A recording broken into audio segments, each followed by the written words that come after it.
Sehingga kalau kita audit piutang, itu merupakan bagian dari audit atas siklus penjualan. Nah, yang mendasar dari piutang adalah terkait audit atas kecukupan penyisihan atas piutang yang mungkin tidak tertagih. Dan biasanya auditor menggunakan aging trial balance ya. Jadi analisa umur piutang ya. Di mana atas dasar itu kemudian diestimasi atau diuji apakah umur piutang ini wajar atau tidak. Nah, pengertian wajarnya adalah biasanya kan tiap perusahaan punya standar untuk penagihan piutang ya. Misalnya 30 hari atau 40 hari atau sebulan atau 2 bulan. Nah, auditor akan melihat apakah semua piutang itu umurnya masih dalam range masa tagih atau ada yang sudah umur sebulan, 2 bulan, atau 3 bulan, dan sebagainya. Kemudian ketika ada umur piutang yang sudah lama-lama, gitu ya, auditor ngecek nih, apakah perusahaan sudah membuat satu analisis belum tentang ketertagihan piutang tersebut. Nah, biasanya untuk langkah awal pengecekan dilihat dari saldo penyisihan piutang tak tertagih, loss or uncollectible, gitu ya. Kita lihat di sana. Kalau misalnya perusahaan sudah membentuk penyisihan piutang, nah kita lihat apakah penyisihannya memadai atau tidak. Misalnya piutang yang umurnya sudah tua gitu ya, katakan umurnya udah lama banget, ada 100 juta. Nah, dia bikin penyisihannya berapa? Apakah 100 juta atau 50 juta atau berapa? Nah, itu harus kita uji nih. Nah, auditor menguji kenapa perusahaan menyisihkan sejumlah tersebut. Apa dasarnya? Apa pertimbangannya? Kemudian dinilai apakah penyisihan tersebut memadai atau tidak untuk menampung kemungkinan piutang-piutang yang tidak tertagih. Ya. Nah, kalau misalnya ternyata kurang, tentu harus kita tambahkan penyisihan. Ya, kita ngusulin koreksi. Nah, berikutnya fokus yang dilakukan auditor ketika audit piutang adalah memastikan bahwa saldo yang tercatat itu ada. Ini asal siapa nih? Recorded account of receivable exists. Yang pertama asesinya apa? Eksistensi. Keberadaan, Pak. Keberadaan apa keterjadian? Keberadaan. Kalau yang kedua, existing account, are include Keterjadian. ya, keberadaan sama keterjadiannya. Ya, jadi kita lihat bahwa piutang yang dicatat ini ada nggak sih gitu ya. Kemudian piutang yang seharusnya ada dicatat apa tidak gitu ya. Nah, kemudian kita ngelihat juga akurasi angkanya. Akurasi angka ini tentu terkait dengan berapa saldo piutang dibukukan. Nah, terkait juga nanti dengan cut off-nya gitu ya. Apakah memang piutang itu sudah mencakup semua transaksi pada periode yang diaudit atau belum ya. Dan yang keempat itu masalah NRV. NRV itu kaitannya dengan tadi penyisihan. Ya, jadi piutang harus kita cek bahwa disajikan sebesar nilai yang dapat direalisasi. Artinya kalau ada kemungkinan piutang tidak tertagih tentu harus dikeluarkan sehingga yang benar-benar adalah laporan posisi keuangan ini yang benar-benar tertagih. Nah, kemudian terkait klasifikasi juga perlu diuji ya, apakah klasifikasinya semua jangka pendek semua atau adakah bagian yang jangka panjang. Yang berikutnya tentang hak dari perusahaan atas piutang tersebut, bahwa memang piutang yang dicatat adalah piutangnya dia gitu, bukan piutang orang lain. Yang berikutnya terkait penyajian dan pengungkapan. Ya, harus sajikan misalnya nama customer-nya, nilainya, kemudian dan sebagainya. Nah, yang penting ketika kita audit piutang tentu konfirmasi ya. Konfirmasi ini tujuannya adalah kita memperoleh data eksternal, memastikan bahwa apakah saldo piutang yang dicatat perusahaan ini benar-benar ada dan nilainya sesuai dengan yang diakui oleh si pelanggan.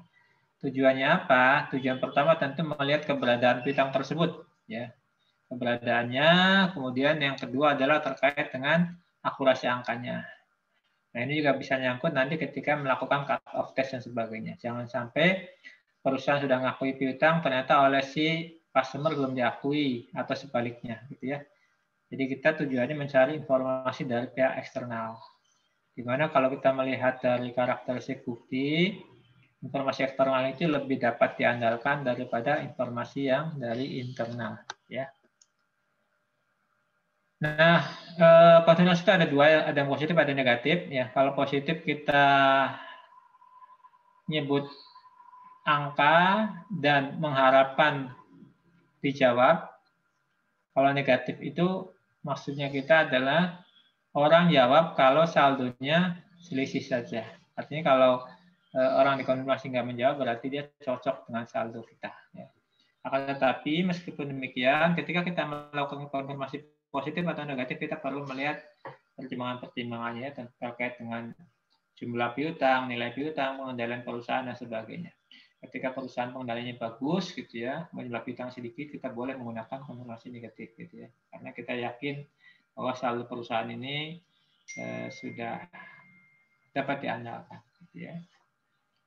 Kira-kira itu overview tentang audit piutang. Selanjutnya silakan dari kelompok 3 ya untuk mempresentasikan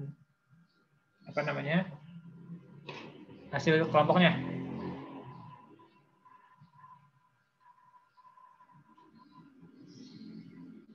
Izin sharing ya, Kak. Ya, silakan.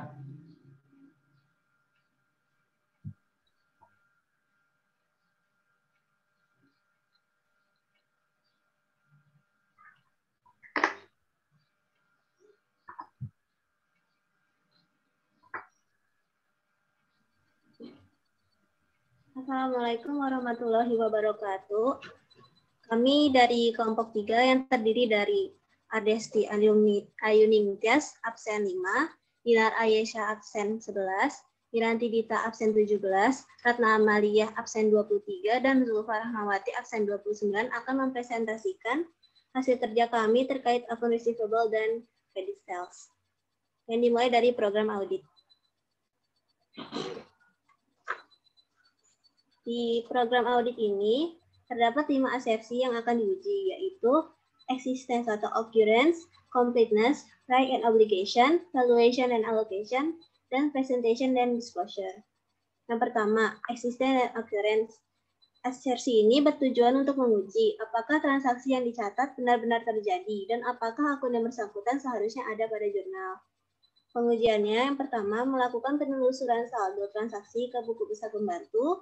Yang kedua, menyiapkan schedule umur piutang usaha akhir tahun, melakukan konfirmasi positif atas saldo yang bernilai besar, yaitu di atas 5.000, dan konfirmasi negatif untuk yang lainnya. Menyiapkan alternatif jika tidak mendapat jawaban atas konfirmasi, dan terakhir, menelusuri alasan konfirmasi yang tidak terkirim. Selanjutnya, asersi completeness. Asersi ini bertujuan untuk menguji apakah semua transaksi yang terjadi pada perusahaan sudah dicatat, yaitu pengujian dilakukan dengan melakukan pengujian atas transaksi beberapa hari sebelum dan sesudah tanggal neraca untuk menentukan cut-off yang tepat. Lalu yang ketiga, ada asersi right and obligation, yaitu berkaitan dengan apakah aktiva yang dilaporkan dalam neraca benar-benar hak perusahaan dan utang merupakan kewajiban perusahaan pada tanggal tertentu. Yang dilakukan dengan nomor 1, melakukan pemeriksaan atas akun yang sebelumnya terhapus. Lalu selanjutnya melakukan konfirmasi piutang dan menentukan jika ada akun yang disajikan sebagai jaminan atas utang. Yang keempat, ada asersi valuation dan allocation. Asersi ini mengenai penilaian atau alokasi yang berhubungan dengan apakah komponen pada laporan keuangan sudah dicantumkan pada jumlah yang semestinya. Dilakukan dengan yang pertama, melakukan pengecekan umur piutang usaha, melakukan analisis beban piutang tak tertagih dan penyisihan piutang tahun berjalan, memeriksa kolektibilitas piutang, menghitung kembali saldo piutang. Lalu, selanjutnya yang terakhir ada presentation dan disclosure. Asersi ini mengenai penyajian dan pengungkapan apakah komponen tertentu pada laporan keuangan telah diklasifikasikan, dijelaskan, dan diungkapkan dengan semestinya. Lakukan dengan yang pertama, melakukan pemeriksaan atas akun piutang usaha untuk mempertimbangkan reklasifikasi. Yang kedua, menentukan jika ada akun yang dijanjikan sebagai jaminan atas utang. Yang ketiga, menentukan jika ada akun piutang dari direktur, pejabat, pegawai, pemegang saham, dan sebagainya. Yang keempat, memastikan bahwa setiap saldo piutang sudah diungkapkan dengan benar. Dan terakhir, selesai. Selanjutnya, dilanjutkan oleh teman saya, Zulfa, untuk kertas kerja B1. Selanjutnya, schedule B1. Schedule B1 ini berisi mengenai aging schedule piutang dari Apple Blossom. Auditor memperoleh schedule B1 dari Donald McKenna sebagai penghimpun. Tanggal 2 Januari 2004, auditor dengan panduan klien, yaitu Apple Blossom ini menyiapkan dan mengirimkan konfirmasi positif dan negatif.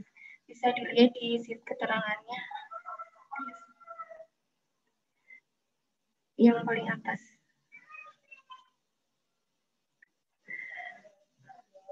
Di sini dijelaskan bahwa konfirmasi positif dikirimkan ke 7 pelanggan untuk piutang yang lebih dari $5.000. 7 pelanggan itu terdiri dari Capital Orders, Daring, Frankie Floral, Ingency, Thirst and Durval, William, dan Young and Beautiful. Sedangkan konfirmasi negatif ini dikirimkan selain kepada 7 pelanggan tersebut yang masih mempunyai saldo piutang. Auditor telah menerima semua balasan atas konfirmasi positif yang tertera di B2 sampai B5 pada Apple Blossom. Untuk yang konfirmasi negatif tidak ada balasan oleh pelanggan. Yang bawahnya. Untuk kertas kerja dari piutang sendiri juga terdapat di buku Apple Blossom. Kita salin ke Excel.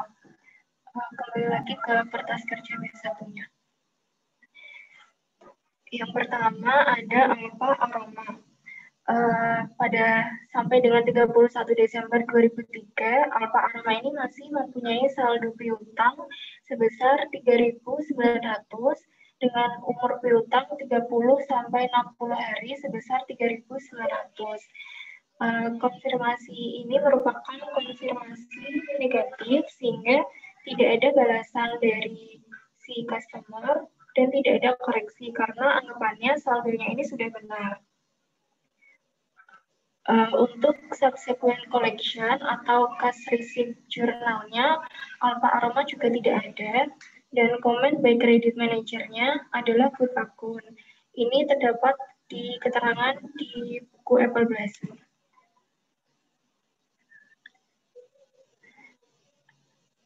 Ini yang paying habit dan payment amount-nya.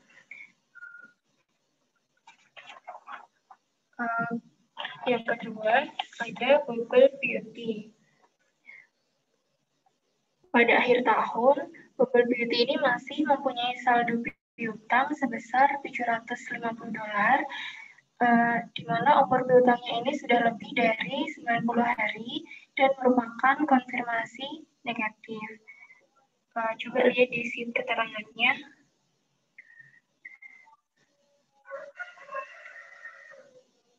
Yang halaman 61. Nah, yaitu benar. Atas.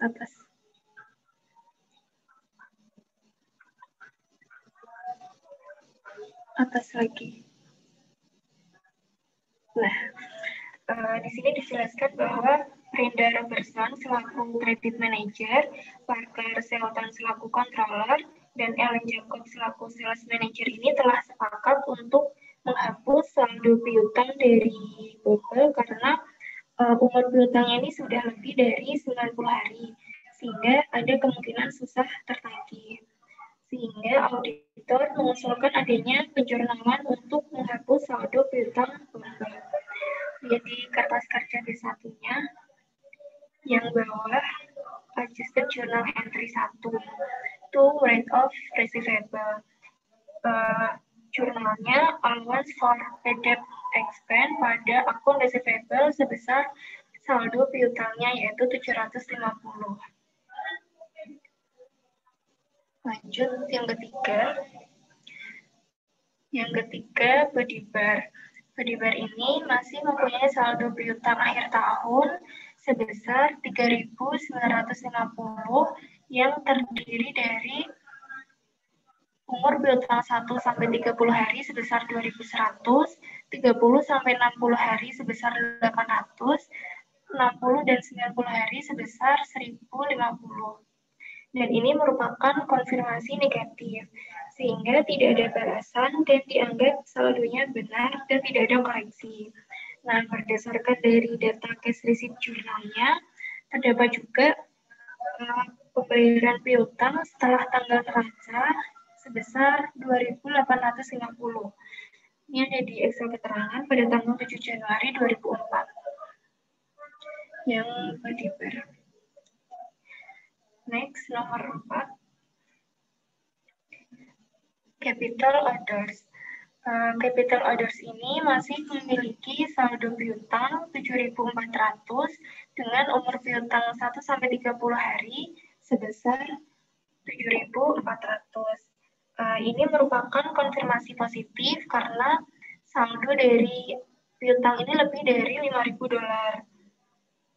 Berdasarkan dari data receipt jurnalnya juga terdapat pembayaran piutang sebesar 4.300 pada 9 Januari 2004. Coba lihat di sheet keterangannya untuk capital orders.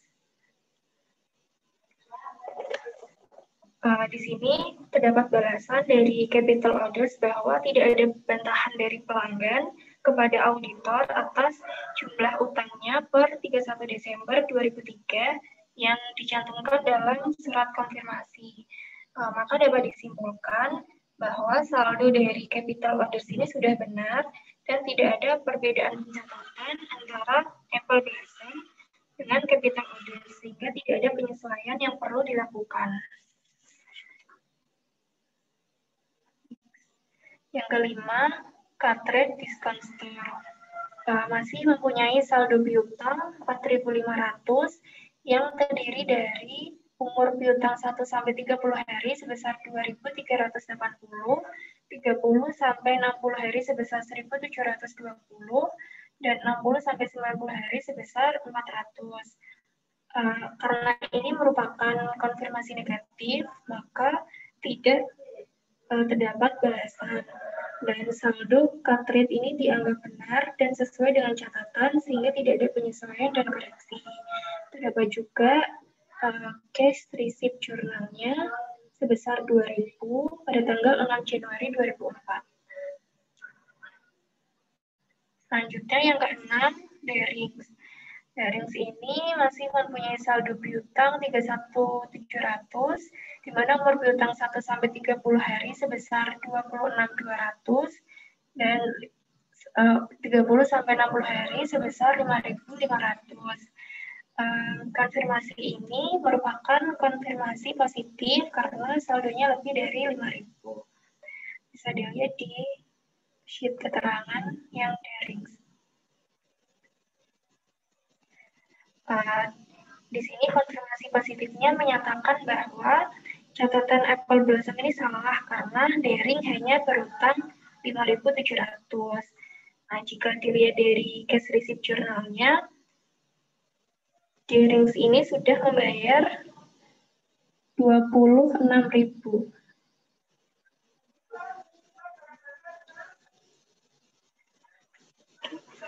Untuk mengecek keabsahan dari cash receipt tersebut, kita bisa lihatnya dari Big City National Bank.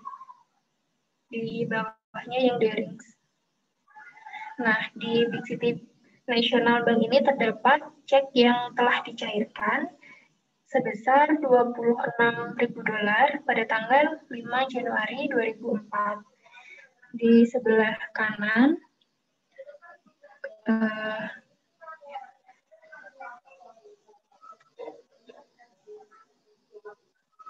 atas.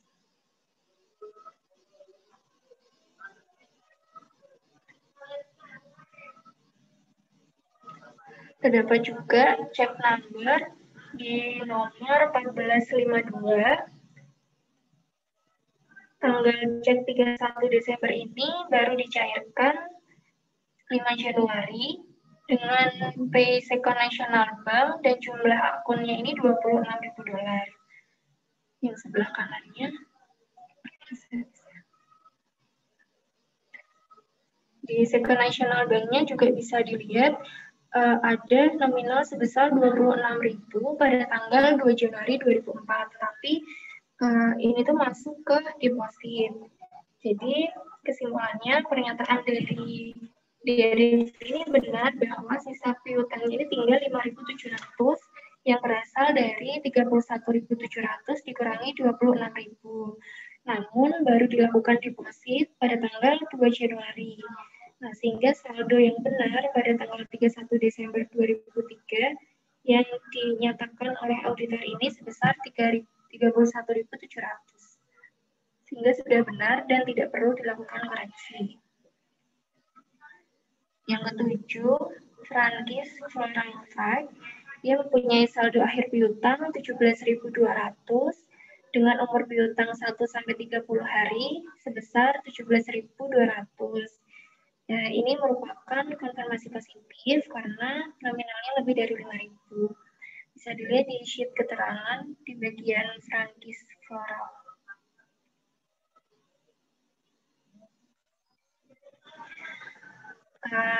Jawaban dari konfirmasi positif Frankis Floralnya ini adalah tidak ada bantahan, sehingga saldonya ini sudah benar dan sesuai dengan catatan dari kapal Basro. Next. Yang ke-8 ada Incensi. Dia masih mempunyai saldo piutang 9.060 dengan umur piutang 1-30 hari sebesar 1.760 dan 30-60 hari sebesar 7.300.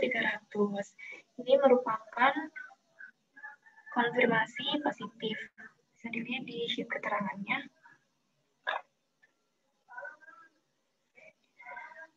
Di sini dijelaskan bahwa saldonya ini tidak cocok.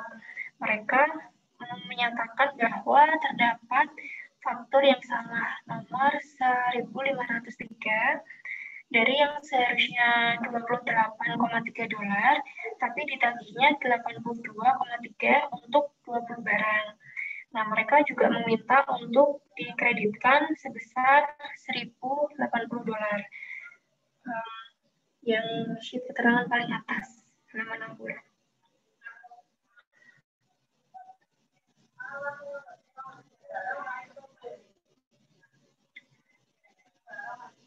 Atas lagi.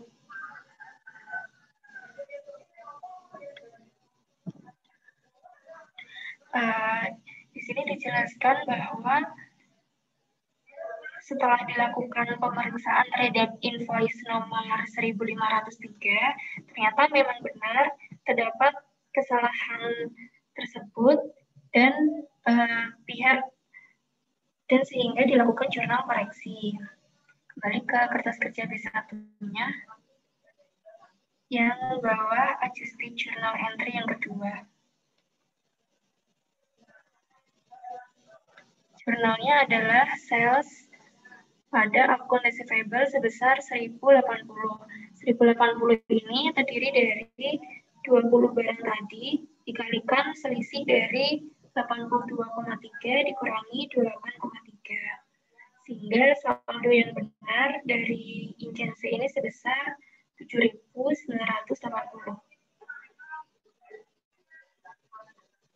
Ya, atas.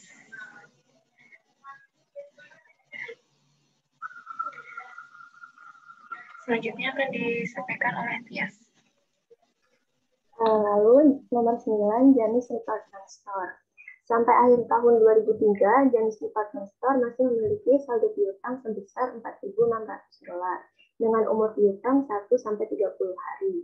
Kemudian dilakukan konfirmasi negatif pada tanggal 2 Januari 2004 dan tidak ada balasan dari Janis Department Store. Jadi bisa disimpulkan bahwa saldo piutang sudah benar.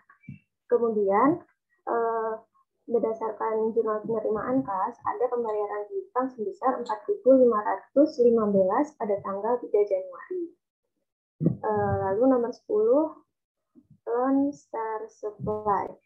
Sampai akhir tahun 2003, Lone Star Supply masih memiliki saldo piutang sebesar $3.290 dengan umur piutang 1-30 hari.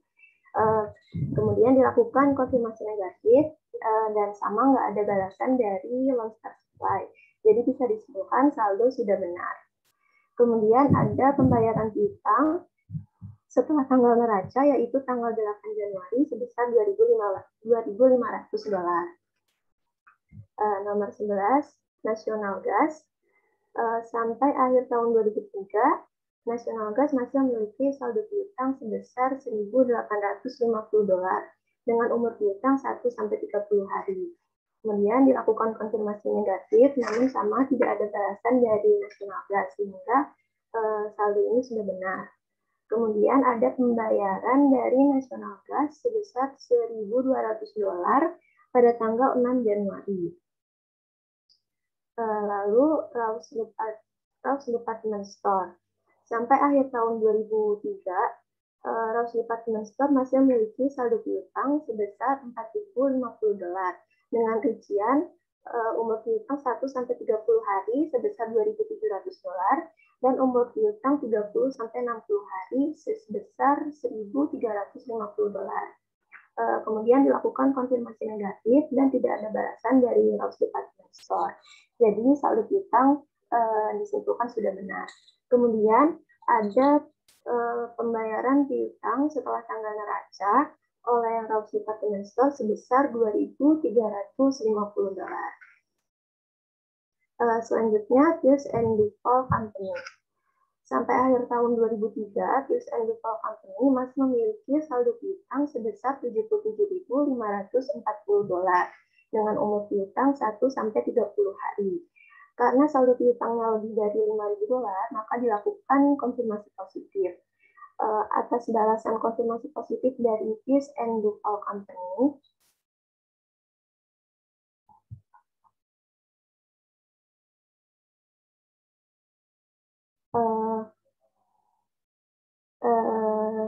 disebutkan bahwa saldo piutang yang dicatat oleh Apple Blossom itu berbeda dengan yang dicatat oleh Pierce and Duval Company.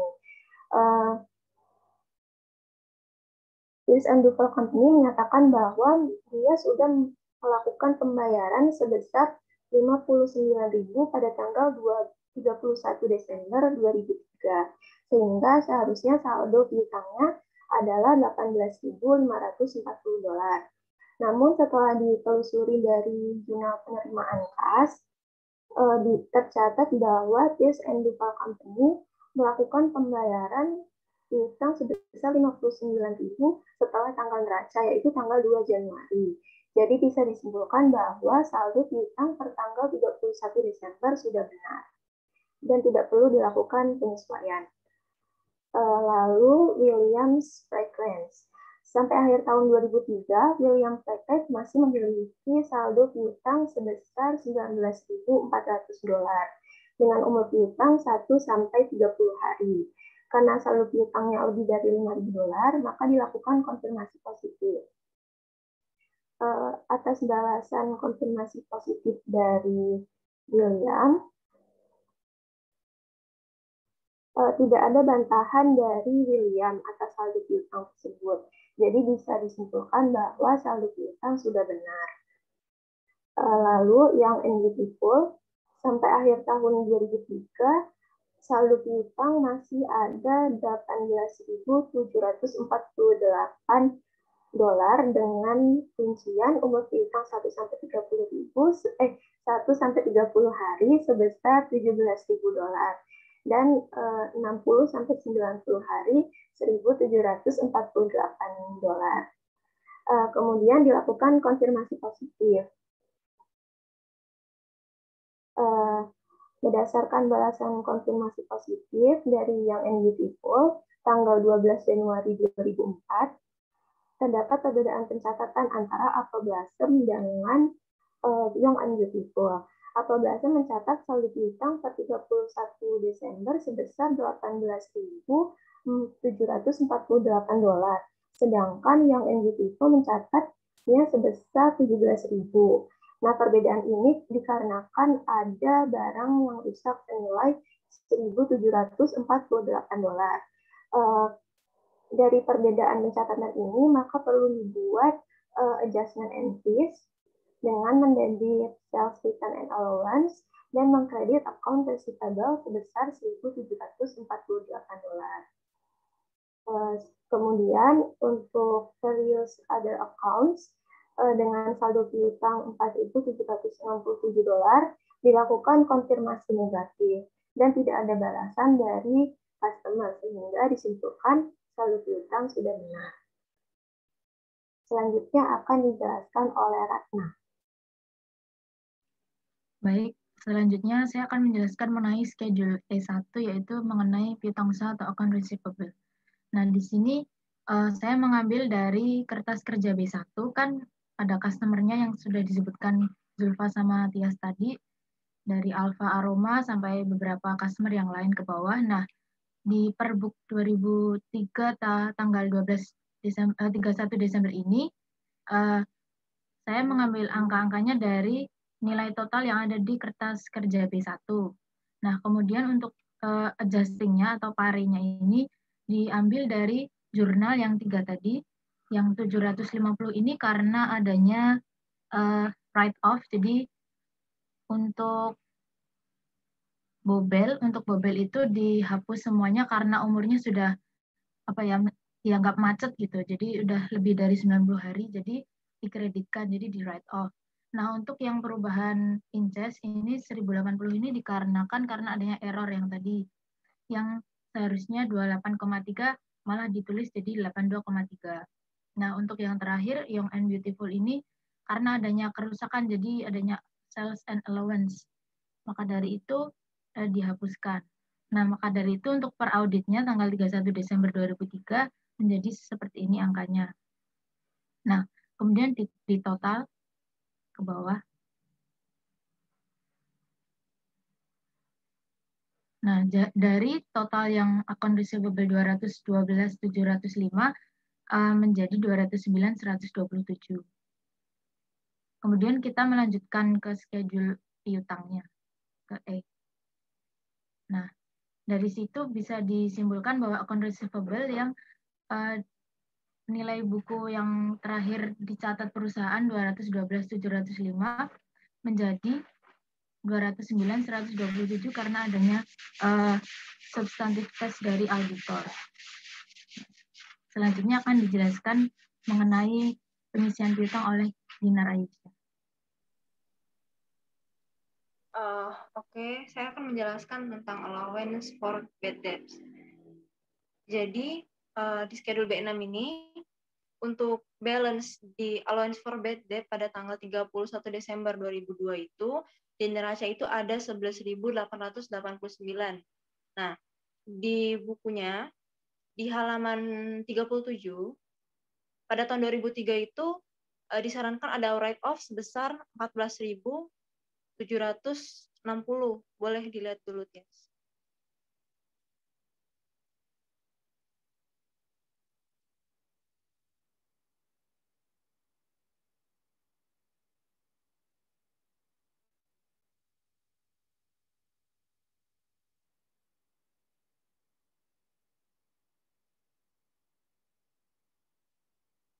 PDF-nya halaman 37.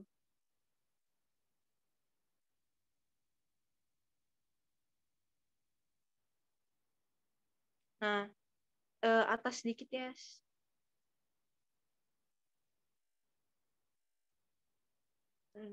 Oh, di bawah, maaf, di bawah. 37 di bawah maksudnya.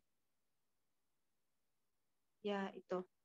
Di sana kan dituliskan account amounts itu bakal di write off sebesar 14.760. Oke, balik lagi ke Excel-nya. Nah, jadi balance pada 31 Desember 2022 itu dikurangi dengan 14.760 itu selisihnya itu sebesar minus 2.871. Nah, setelah itu ada provision kan di neraca pada tahun 2003 itu sebesar 22.790. Nah, jadi balance per kliennya itu adalah sebesar 19.919. Nah, tadi di schedule B1 ada penyesuaian kan buat allowance for bad debt. Itu ada yang dihapuskan dari apa tadi? Boleh lihat schedule B1-nya? Piutang yang lebih dari 90 hari punyanya coba ke atas. Nah, punyanya Bobel. Nah, punyanya Bobel itu dihapuskan yang 750. Nah, itu bakal mengurangi di allowance for bad debt-nya. Balik lagi ke schedule B6. Nah, jadi setelah dikurangi dari yang dihapuskan tadi, sisanya itu kan tinggal 19.169. Nah, terus ada penyesuaian juga dari provision-nya. Nah, buat perhitungan provision ini nanti bakal kita bahas ini. Jadi setelah dikurangi provision itu, balance per audit dari allowance for bad debts itu adalah sebesar 5.589. Nah, buat perhitungan provision-nya, ini ada di bukunya halaman 295. Kalau PDF-nya itu halaman 163. Mungkin kalian nanya-nanya kan, kok perhitungannya bisa kayak gini atau dari mana gitu. Nah, ini dari sini. Di tahun lalu itu perhitungannya kayak gitu. Jadi setiap 1 sampai 30 hari itu penghapusannya penghapusannya itu 1,5% gitu. Boleh di zoom out lagi ya. Nah, buat 1 sampai 30 hari ke bawah lagi itu expected uncollected-nya itu sebesar 1,5% kan. Nah, buat 30 sampai 60 hari itu sebesar 10%, 60 sampai 90 hari itu sebesar 50%, dan lebih dari 90 hari itu sebesar 100% atau dihapuskan semua seperti yang terjadi terhadap piutang Bobel tadi. Nah, sekarang kita balik ke B6. Nah, kan untuk yang 1 sampai 30 hari di schedule B1 tadi itu ada sebesar 188 kalau nggak salah, 188.000 berapa. Nah, itu disesuaikan kan sama kesalahan perhitungan tadi yang sebesar 1080. Jadi amount yang 1 sampai 30 hari itu tersisanya itu 180.107 kan, 187.107. Nah, expected uncollected-nya sebesar 1,5%, jadi estimasi uncollected itu dikalikan 187 dikali 107, 187 dikali 1,5% itu jadinya 2.807. Nah, untuk 30 sampai 60 hari itu tetap tadi kan nggak ada penyesuaian di schedule B1, itu tetap 20.570 dikalikan 10%, jadi estimasi uncollected-nya itu sebesar 2.057. Terus untuk yang 60 sampai 90 hari itu ada penyesuaian tadi. Boleh lihat schedule B1-nya? Ya di bawah.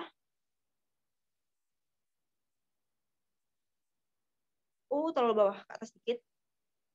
Di bagian adjustment. Nah, ya di sana. Nah, buat yang 60 sampai 90 hari itu kan ada 3.198.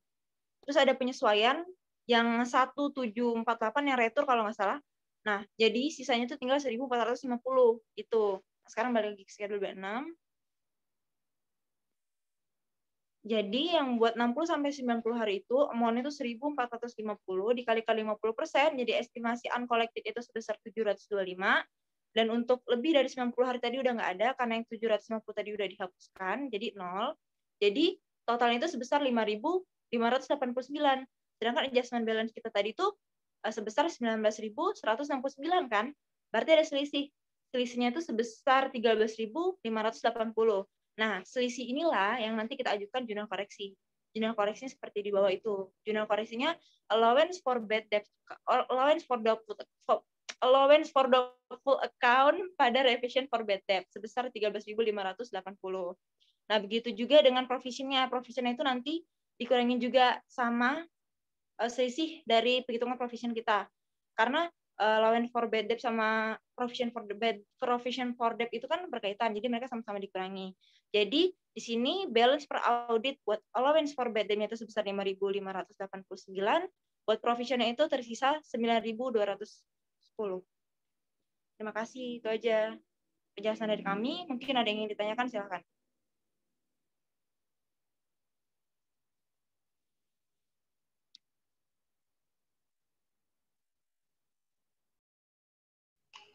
Silakan diskusi. Izin bertanya. Ya, silakan. Isan ya? Mbak. Silakan Isan. Saya Bima Tirta, absen 6. Oh, sorry. Lanjut. Izin bertanya, tadi di bagian B2 sampai B5 dijelaskan bahwa ada 7 perusahaan yang mendapat konfirmasi positif. Nah, tetapi yang lainnya itu negatif. Nah, saya masih belum terlalu paham. Menurut kelompok kalian, apa yang mendasari perbedaan positif dan negatif yang diterima perusahaan itu? Terima kasih. Oke, terima kasih Bima pertanyaannya. Ada lagi yang mau bertanya, silahkan. Izin bertanya.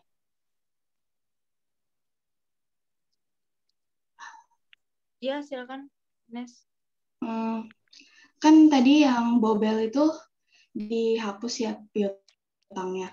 Terus misalkan ini kan udah dibuat adjustment gitu sama auditor. Terus misalkan nanti si bobel ini bayar, kan udah dihapus, ternyata dia bayar. Tapi misalkan laporan auditnya itu belum keluar. Nah, itu ntar auditor ganti lagi, maksudnya angkanya dimunculin lagi apa gimana?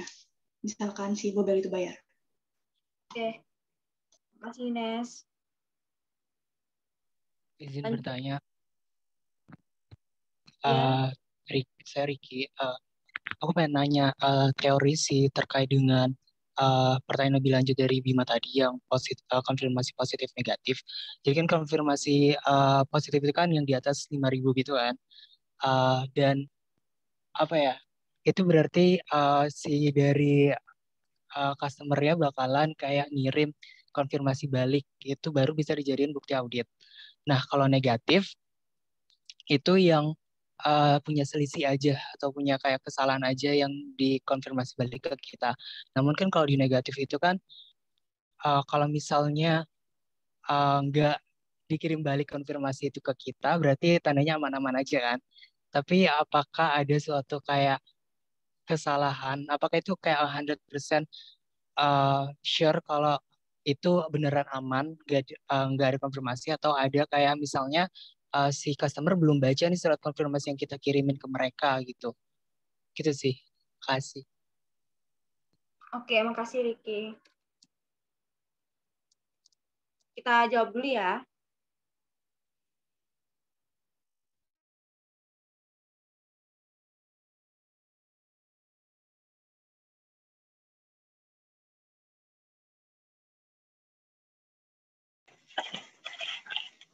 Izin menjawab pertanyaannya Bima.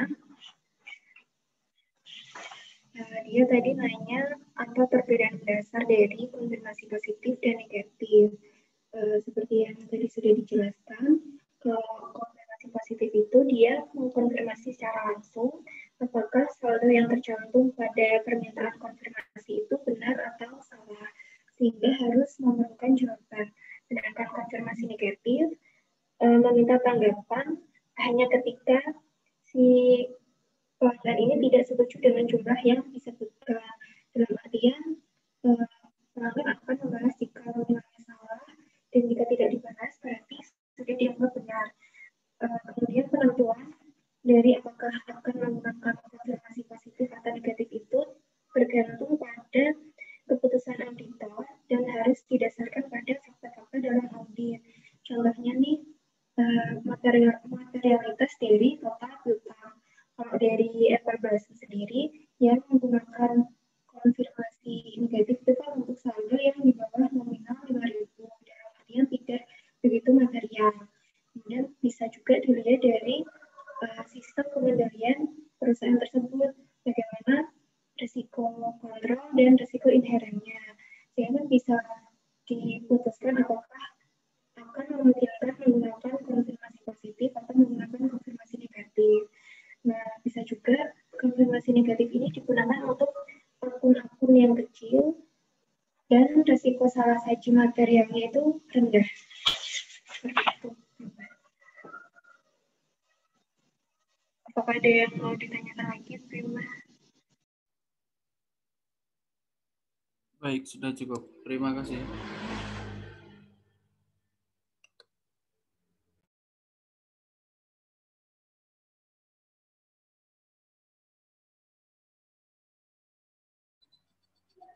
Izin menjawab pertanyaannya Ines. Nah, tadi terkait bobel yang kalau misalnya dia bayar lagi. Jadi ini tuh kembali ke pelajaran akuntansi ya, dimana kalau misalnya akun receivable sudah dihapuskan, ketika dibayar lagi maka dimunculkan kembali, kemudian dihapuskan lagi, dibayar gitu. Jadi kayak misalnya udah masuk ke BDE, habis itu kalau misalnya dia bayar lagi berarti BDE-nya di kredit, masukin lagi akun receivable, nanti akun receivable-nya di kredit baru masuk cash gitu. Ya gitu aja sih sistemnya. Gimana Ines? BDE-nya dikemanain, Mbak? Kan dihapuskan, Pak. Dimunculkan, dihapuskan kembali. Gitu. Oh, tadi bukannya udah dihapus. Terus dimunculin karena kan dibayar kembali, Pak. Jadi akunnya sudah dihapus, dimunculkan kembali, Pak. Tapi sistemnya dibalik. Waktu duitnya diterima, debitnya bank, kreditnya piutang. Nah. BDE-nya kan masih ada dong kalau dibalik. Dikemanain BDE-nya? BDE kan itunya di... BDE kan posisinya kredit, kontra account. Ya, posisinya debit, Pak. Kan dia expense. Oh gitu. Iya, Pak. Pokoknya kalau ada penyisian adanya di allowance. Ya, itu kalau dia pakai sistem allowance, Pak.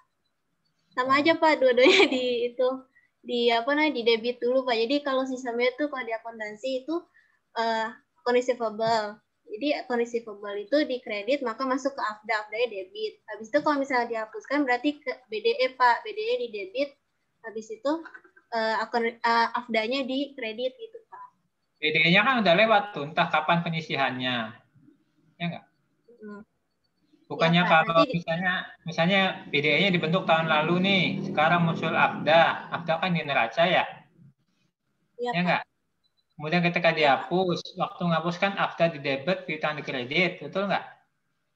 Iya, Pak. Waktu diterima duitnya, masuk itu, Pak. Ya, enggak munculin itu, Pak. Akun receivable-nya, Pak. Oh, dibalik lagi? Ya, dibalik, Pak. Jadi akun receivable pada AFDA. Ya. Pas duitnya masuk. Nanti cash pada akun receivable gitu, Pak. AFDA-nya masih ada dong. Kan piutangnya udah nggak ada. Bisa dihapuskan, Pak, pakai BDE, Pak. Gitu. Pakai BDE di kredit emang boleh?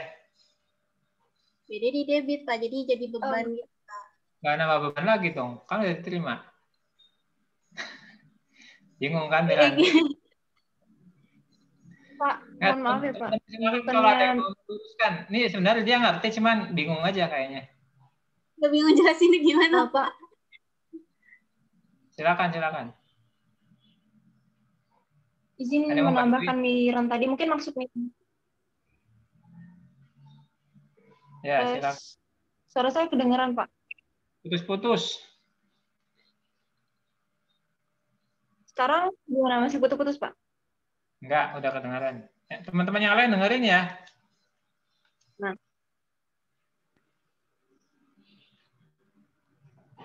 Kalau menurut diskusi kita, Pak, expense itu tahun itu bakal habis ya, Pak? Kan expense itu 1 tahun habis, Pak. Jadi kalau tahun Betul. ini ya udah besok ada lagi. Iya, gimana, jangan Pak? munculin lagi expense-nya. Iya.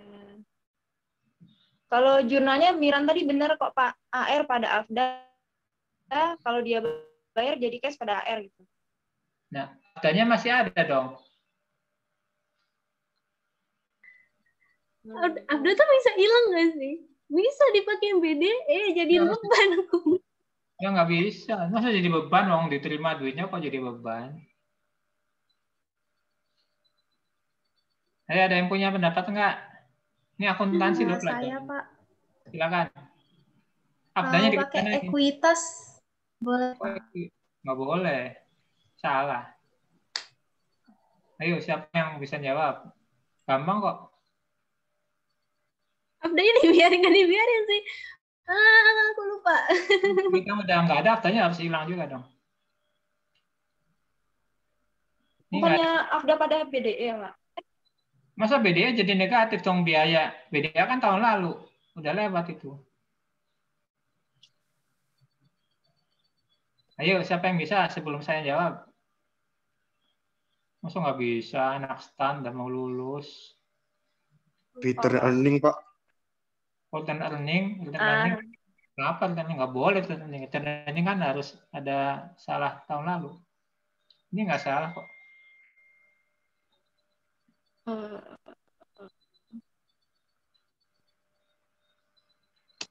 Ayo. Siapa yang paling pintar nih? Kamu kayaknya pintar deh. Yang lagi ngomong siapa namanya?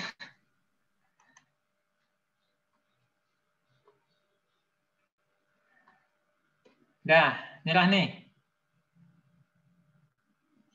Menurut standar, kalau misalnya ada piutang sudah dihapus kemudian diterima, maka penerimaan tersebut dicatat sebagai pendapatan lain-lain. Jadi afdalnya dibuang ke pendapatan lain-lain. Ya. Nah, kalau kita bicara lebih lanjut, misalnya gini, kita tadinya bikin penyisihan 100 gitu ya, misalnya tahun lalu 100. Ternyata tahun sekarang kondisi berubah, penyisihannya nggak perlu 100, cukup misalnya 80 gitu. Maka 20 jadi pendapatan gitu. Itu standar akuntansi yang saat ini ya. Jadi afdanya dihilangin, jadi ke pendapatan pada saat atau pada tahun diterimanya piutang tersebut. Oke? Gitu Mbak, Mas, silakan. Jelas ya Miran ya? Afdanya jangan dibiarkan aja, udah nggak ada piutangnya. Kasihan nggak ada temannya dia. Iya Pak, maaf Pak, lupa Pak yang abdanya. Nggak apa-apa, karena belum makan jadi lupa. Silakan lanjutin. Izin menjawab pertanyaannya si Riki, Pak. Tadi Riki bertanya kan, kalau misalnya konfirmasi itu kan bisa positif, bisa negatif. Kalau konfirmasi negatif itu nggak dijawab, apakah emang nggak dijawab kan? Kalau misalnya mereka merasa tidak ada kesalahan, maksudnya nggak ada perbedaan, mereka nggak akan menjawab kalau konfirmasi negatif. Ya, Riki benar. Terus Riki bilang, apakah kita yakin itu benar gitu kan? Gimana caranya kita bisa meyakinkan itu benar gitu kan Riki ya? Pertanyaannya tadi. Iya, yes. Nah, kalau menurutku, kan konfirmasi itu cuma termasuk salah satu prosedur audit kita. Ada banyak prosedur-prosedur lain kan. Nah, kalau menurutku, kalau kita tidak yakin dengan hasil konfirmasinya, aku pernah nonton di salah satu video itu, salah satu cara lainnya itu kita bisa melihat master file. Jadi, salah satu caranya itu kita bisa ngelihat master file, kita bisa lihat dari awal terjadinya piutang sampai pembayarannya gitu, kita gimana ya, kita telusuri gitu dari setiap customer-nya. Kalau kita nggak yakin, kita punya cara lain. Kalau kita tidak yakin sama konfirmasinya, gimana ya, kan konfirmasi negatif ya emang nggak dijawab gitu kan. Jadi kalau kita nggak yakin sama cara di surat konfirmasi, kita gunakan cara lain, prosedur lain gitu. Salah satunya itu bisa kita telusuri master file gitu. Kita lihat dari terjadinya piutang, dari terus pembayarannya, terus kita lihat per customer-nya, kita lihat rinciannya gimana gitu kan. Ya, mungkin itu salah satu cara kita buat meyakinkan saldo tersebut. Gimana Riki? Itu pendapat aku Riki. Kalau ada salah mungkin boleh dikoreksi. Nanti maaf-maafannya lebarannya Dinar ya. Lama. Kenapa Pak? Maaf-maafannya lebaran nanti masih lama. Iya Pak. Ada yang punya pendapat lain? Oke, saya tambahkan jadi gini, auditor itu ketika memutuskan untuk menggunakan konfirmasi negatif itu tidak tidak sembarangan lah. Jadi banyak pertimbangan. Pertama, memastikan bahwa internal kontrol perusahaannya bagus gitu ya. Kalau kita bicara internal kontrol bagus kan berarti kemungkinan risiko salahnya kan sedikit ya. Dan yang kedua biasanya konfirmasi negatif itu dipilih buat akun-akun yang kecil-kecil ya, yang ya karena gini, kalau misalnya auditor itu menentukan setelah memilih jumlah yang diuji, kan tahapannya gitu. Kemudian menentukan apa pengujiannya. Kadang-kadang kita kan pakai metode tertentu ya, sehingga seringkali ketemu bahwa angka yang kecil pun harus dikonfirmasi gitu. Seringkali begitu. Sementara kalau kita lihat misalnya pengendalinya bagus, kemudian angkanya kecil, ibaratnya kalau angka itu salah pun nggak ngefek gitu ya. Risikonya artinya tidak material gitu. Nah, sehingga kita lakukanlah konfirmasi yang negatif. Jadi seburuk-buruknya kalau misal si customer tidak menjawab konfirmasi tersebut dan ternyata angkanya salah gitu, salahnya masih di bawah material. Jadi itu pertimbangannya. Adapun dalam audit piutang tentu selain konfirmasi, kita juga bisa juga melakukan prosedur alternatif gitu ya, dengan melihat bukan melihat ke master file ya, Dinar, tapi lebih kepada melihat apakah piutang tersebut diterima atau tidak pada periode setelah tanggal pelaporan, atau biasa kita sebut subsequent collection test. Ya, jadi kita nggak perlu jauh-jauh ngeliat master file, kita ngeliat kalau piutang itu diterima berarti piutang itu ada gitu ya. Kalau piutang itu nggak diterima, nah baru kita lihat. Gitu ya. Kenapa kok nggak diterima-terima? Nah kita pertama lihat dulu di transaksinya. Kita lihat invoice yang mana sih atas piutang tersebut, apakah memang ada, ataukah sebenarnya nggak ada. Gitu ya tambahannya. Makasih Bapak, makasih Dinar. Makasih kelompok 3.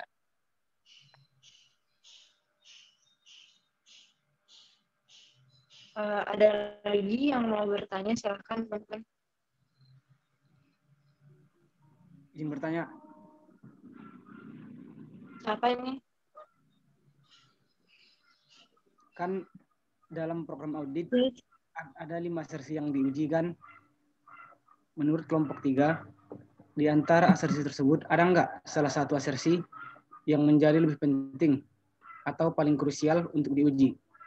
Jika ada, jelaskan apa alasannya. Terima kasih.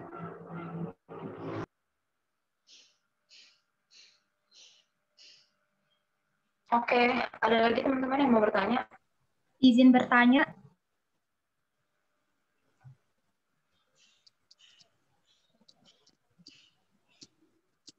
Iya, silakan. Ini sebenarnya melanjutin pertanyaannya Ines tadi. Kan Ines nanya kalau misalkan auditnya itu belum selesai, itu gimana kan? Nah, ini kan tadi masuk ke penjualan lain-lain. Itu berlaku juga nggak kalau misalkan auditnya belum selesai? Atau masih tetap dikoreksi lagi? Atau tetap masuk ke tahun selanjutnya? Gitu. Gimana? Tolong diulangin. Maaf, kita belum Kan tadi Ines nanyanya kalau auditnya belum selesai kan? Nah, itu kalau misalkan pembayarannya itu terjadi kalau misalkan auditnya belum selesai, perlakuan si pembayaran kembali itu masuknya tetap ke tahun yang selanjutnya atau tetap dikoreksi dikoreksi jadi tahun lalu juga gitu. Jadi tetap ngembaliin lagi BDE-nya gitu atau masih tetap pakai penjualan lain-lain. Jadi istilahnya masuk ke tahun selanjutnya gitu. Makasih. Oke, makasih. Ada lagi guys, teman-teman? Izin bertanya. Ya, silakan. Yusril absen 28. Itu untuk persentase expected uncollected itu yang provision yang bagian itu hedging schedule itu ada hubungannya nggak sama komen siapa itu Bureau Bergen yang di B1? Coba lihat kertas kerja yang B1. Provision ya?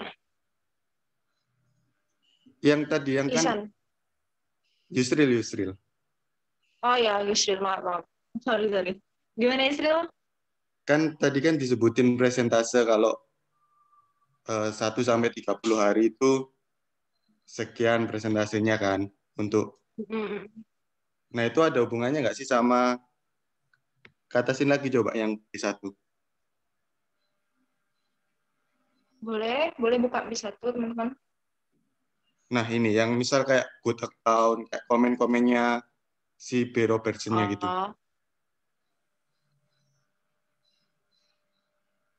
Oke, aku langsung jawab nggak apa-apa ya ini Yusril. Iya. Ya, kalau buat provision yang ada di B6 berarti kan boleh buka B6-nya, Tias.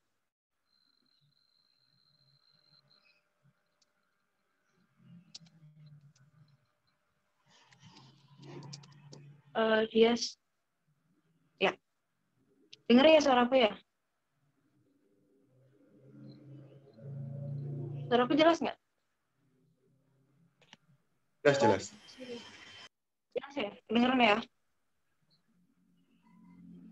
Kalau buat presentasi 1-30 hari dan seterusnya sampai lebih dari 90 hari itu, ini kedengaran kan suaraku, jaringanku jelek? Jelas. Ya. Nah, buat yang presentasi 1-30 hari atau lebih dari 90 hari itu presentasinya segitu, kamu tadi nanya kan ada hubungannya nggak sama komen yang ada di B1? Sebenarnya kita waktu buat ini nggak ada hubungannya ke sana. Kita lihatnya itu ke yang dibuat di tahun lalu di halaman 295. Jadi di halaman 295 itu udah pernah buat perhitungan provision ini kan. Nah, perhitungan itu ya kayak gini gitu, buat 1-90 hari persenannya sekian, 30-60 hari perhitungannya sekian gitu loh. Kalau buat perhitungan presentasinya nggak ada ngelihat komen. Kalau misalnya buat amount-nya, perhitungan amount-nya tadi yaitu balik lagi ke B1 gitu loh. Kalau yang B1 perhitungan amount-nya itu mungkin yang ngelihat komen buat bobble tadi ya. Buat bobble itu nggak juga ngelihat komen sepenuhnya. Bobble itu dihapusin juga karena dia lebih dari 90 hari gitu. Jadi ya sepertinya nggak terlalu ada hubungan sama komennya gitu, Yusril. Gimana? Oke, terima kasih Dinar. Oke, sama.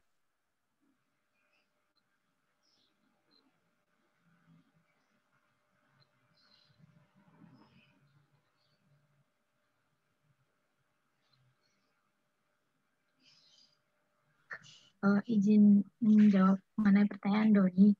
Ini berdasarkan pendapatku, di program audit tadi itu kan ada banyak asersi ya, seperti kayak keberadaan atau keterjadian, terus kelengkapan, hak obligasi, kewajiban gitu, sama alokasi, valuasi, serta pengungkapan dan penyajian. Nah, itu tuh termasuk asersi dalam garis besar ya, kan dulu di waktu AKSK kan kita udah belajar mengenai asersi transaksi, saldo akun, dan penyajian serta pengungkapan. Nah, menurut saya dari asersi-asersi tersebut itu emang penting semua gitu untuk diuji kebenarannya. Jadi apakah transaksi ini tuh terjadi atau ada gitu pencatatannya, terus pencatatannya itu benar atau enggak, kan ada atau enggak invoice-nya, dokumen-dokumen buktinya gitu. Jadi menurut saya nggak ada yang paling penting, tapi penting semua gitu untuk diuji karena agar auditor itu juga dapat itu memberikan opini auditnya nanti di akhir. Itu menurut saya. Gimana Doni atau Bapak mungkin boleh menambahkan?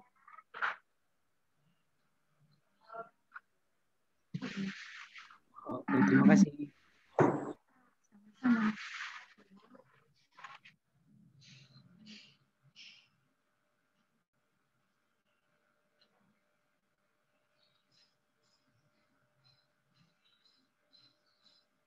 Tinggal punya Aisyah ya yang belum dijawab. Mungkin Tias yang mau jawab.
izin menjawab pertanyaan dari Aisyah. Tadi kan Aisyah nanya kalau misalkan ada pembayaran, itu tetap masuk ke tahun lalu atau bisa masuk ke tahun auditnya. Nah, kalau menurut dari kelompok 3, itu masuknya ke audit selanjutnya. Soalnya yang tahun 2003 itu udah selesai. Oh, walaupun auditnya belum selesai, jadi tetap masuk ke tahun selanjutnya gitu ya? Iya. Oh, oke. Makasih banyak kelompok 3 dan Tias.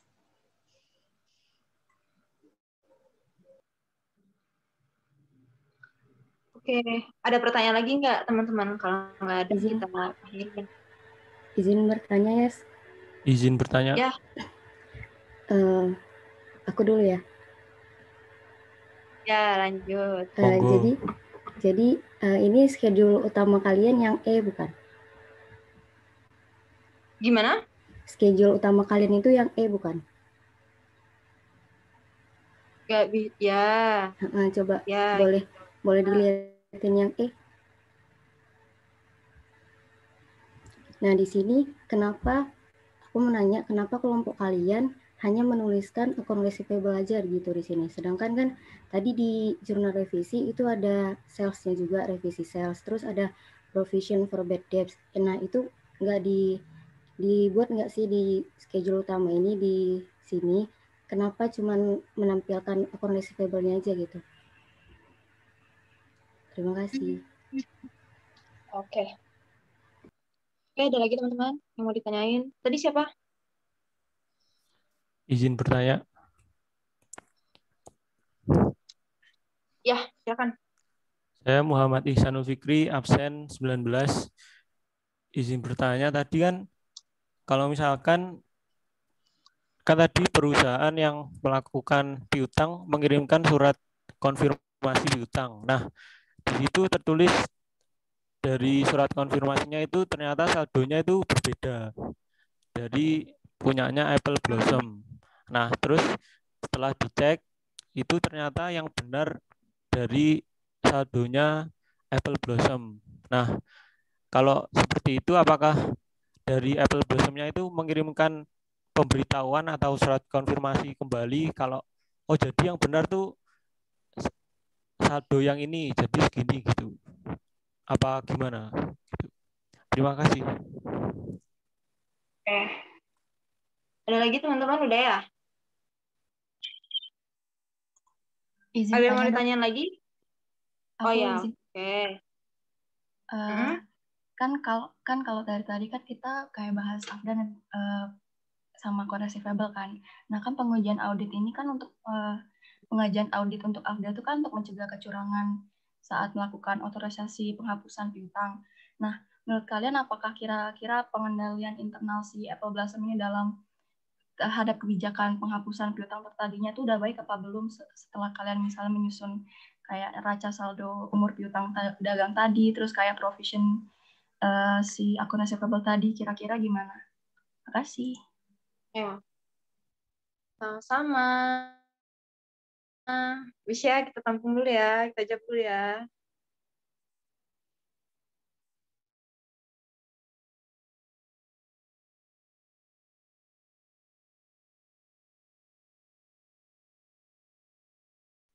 Izin jawab pertanyaan Yunida. Tadi itu kan schedule utama kan berarti schedule-nya piutang ya. Nah, di neraca kan kita tahu jenis-jenis piutang itu ada kayak account receivable, not receivable, dan akun-akun piutang lainnya gitu yang mungkin ada di neraca si Apple Blossom ini. Tapi karena kita sekarang sedang membahas piutang usaha dari E1 ke E, jadi kan kita cuma mengambil account receivable aja gitu. Jadi karena auditor ini juga lagi menguji mengenai saldo akun receivable. Mungkin emang ada kaitannya dengan AFDA atau sales, cuman nanti itu schedule-nya beda lagi gitu. Gimana Yunida?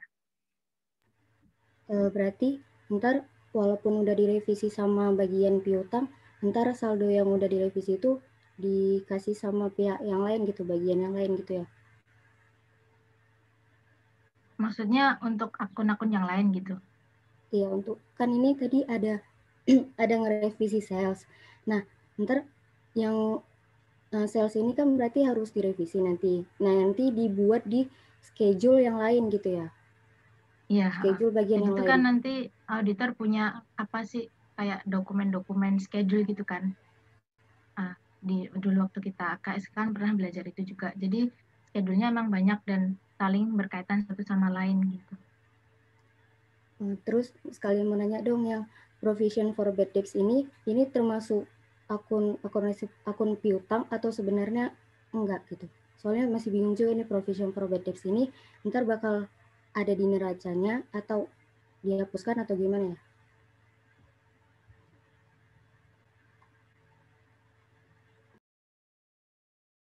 Gimana Yunida yang terakhir tadi? Maaf, gimana? Yang terakhir tadi. Oke, ini sekalian menanya, kan kalau kelompok kami buatnya itu mulai dari sel soalnya, terus di bawahnya nampilin provision for bad debts. Nah, yang mau saya tanyakan, provision for bad debts ini termasuk salah satu akun piutang atau bukan? Terus kalau misalnya ntar ini bakal dibuat nggak sih di neraca klien atau dihapuskan atau gimana nih? Membuat adjustment untuk si provision for debts ini nanti gimana gitu?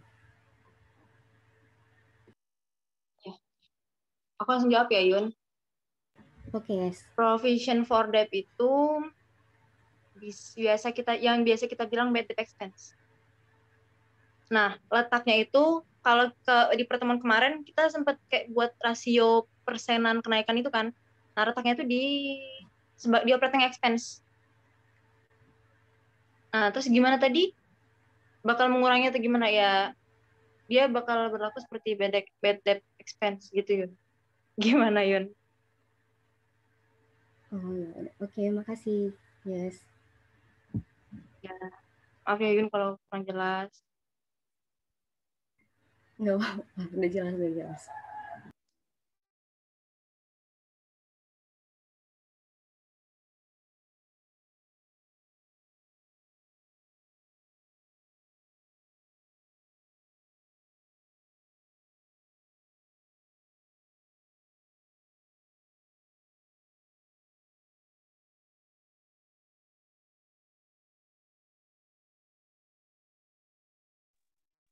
Tadi pertanyaan Ihsan ya. Kalau konfirmasinya sepertinya yang benarnya itu Apple Blossom-nya. Terus kalau ternyata yang kita klien customer yang kita konfirmasi ini tuh kita tahu dia salah gitu kan. Kita harus apa gitu kan. Sejujurnya saya dan teman-teman juga gak berani buat menjawab karena jujur kita juga bingung gitu kan. Mungkin nanti Bapak bisa membantu. Kalau menurut pendapat kita, kalau mereka salah, kalau saldo dari customer salah dan saldo dari kita benar, itu biasanya tuh di surat konfirmasi itu dijelaskan gitu loh. Gimana ya? Kayak yang kata Bapak tadi, kita telusuri juga, kalau kita nggak yakin sama surat konfirmasinya, kita telusuri lagi piutangnya. Kita lihat dari keterjadian, dari adanya piutang itu, dari pembayarannya, gitu. Kita buat yakin kira-kira yang benar ini Apple Blossom-nya atau customer-nya. Kalau misalnya benar Apple Blossom-nya, customer-nya yang salah, menurut saya itu bukan hak kita buat, ya itu kalau pendapat kami itu bukan hak kita buat mengatur mereka. Gimana Pak menurut Bapak? Karena kita juga masih bingung. Jadi kalau misalnya menurut perusahaan saldonya 100 gitu ya? Ya, jadi kita tuh maksudnya dia Pak, setelah kita menelusuri saldo surat konfirmasi itu, ternyata setelah kita telusuri yang kayak kata Bapak tadi, kita lihat keterjadiannya sama pembayaran dan lain-lain, kita yakin kalau saldo Apple Blossom yang benar. Terus yang customer di surat konfirmasi ini salah gitu Pak. Nah, dia nanya apakah kita harus memberitahu mereka kalau saldo mereka ini salah gitu. Gitu Pak. Nah gini, Kalau misalnya kita menemukan kondisi bahwa jawaban konfirmasi itu beda antara di buku dengan dari customer, tentu pertama kita klarifikasi ke manajemen nih, mana yang benar, ya. Kalau misalnya ternyata waktu kita klarifikasi kita melihat nih, katakan dia menyebut angka 100 invoice yang mana saja sih, kita harus lihat kan, invoice sekian dan ternyata cocok gitu ya. Nah, tentu kita juga minta pada klien kita ngomong ke customer-nya. Kira-kira kamu nyatet segitu dasarnya apa gitu ya. Jadi mereka mengklarifikasi sama customer. Nanti customer-nya juga harus menyampaikan kayak rincian invoice yang mereka catat gitu ya, yang mereka jadikan dasar. Nah, dari situ kita bisa melihat sebenarnya yang benar punya siapa gitu. Bisa jadi anggaplah misalnya setelah kita telusuri invoice ternyata dari perusahaan yang kita audit benar nih. Invoice-nya udah dikirim semua, tanggalnya sesuai gitu. Berarti kita bisa pegang angkanya si perusahaan. Nah, kalau ternyata misalnya meskipun ada invoice-nya kan belum tentu benar. Ini menyangkut cut off ya, bahwa ternyata ada yang harusnya dibukukan pada tahun berikutnya. Berarti yang mungkin yang benar punyanya si pelanggan, customer. Satu hal yang perlu diingat oleh kita semua ketika kita melakukan konfirmasi adalah auditor tidak harus menerima saldo menurut pelanggan. Tidak harus ya. Bisa jadi pelanggan juga salah gitu. Ya. Yang penting ketika ada selisih antara klien sama pelanggan, dicek yang benar yang mana, itu yang kita pegang. Kalau ternyata pelanggannya salah, dia kelupaan misalnya, atau dia ada belum menerima satu invoice gitu ya, sehingga kelewatan, ya benar punyanya si klien kita yang kita audit gitu ya.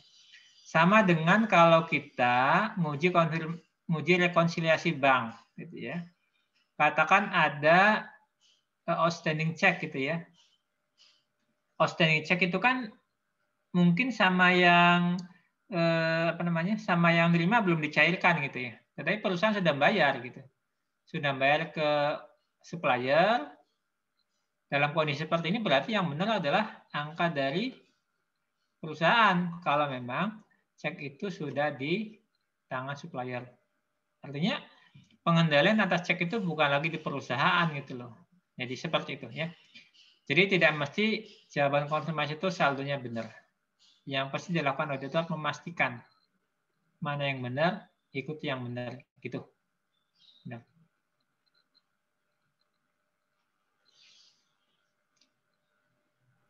Oke, terima kasih banyak Pak. Gimana Ihsan? Udah terjawab?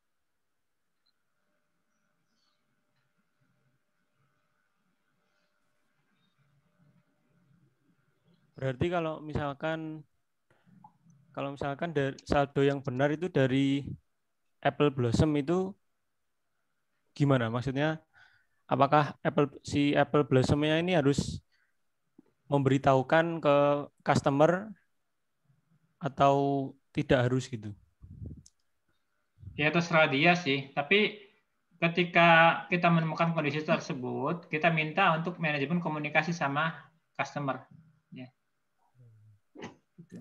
Siap. Baik Pak, terima kasih. Oke. Izin menjawab selanjutnya pertanyaan Emil dijawab ya. Izin menjawab pertanyaannya Emil. Tadi kan Emil nanya, kalau menurut kita itu pengendalian internal atau Blossom terhadap akun piutang itu sudah baik apa belum? Menurut kami, kalau dilihat dari schedule B1 ini, pengendalian internal dari Apple Blossom sudah baik. Bisa dilihat dari komen credit manager-nya. Di sini rata-rata itu good account.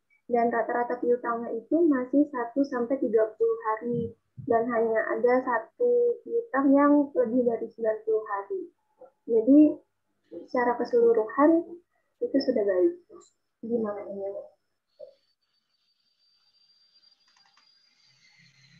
ya sudah menjawab. Makasih.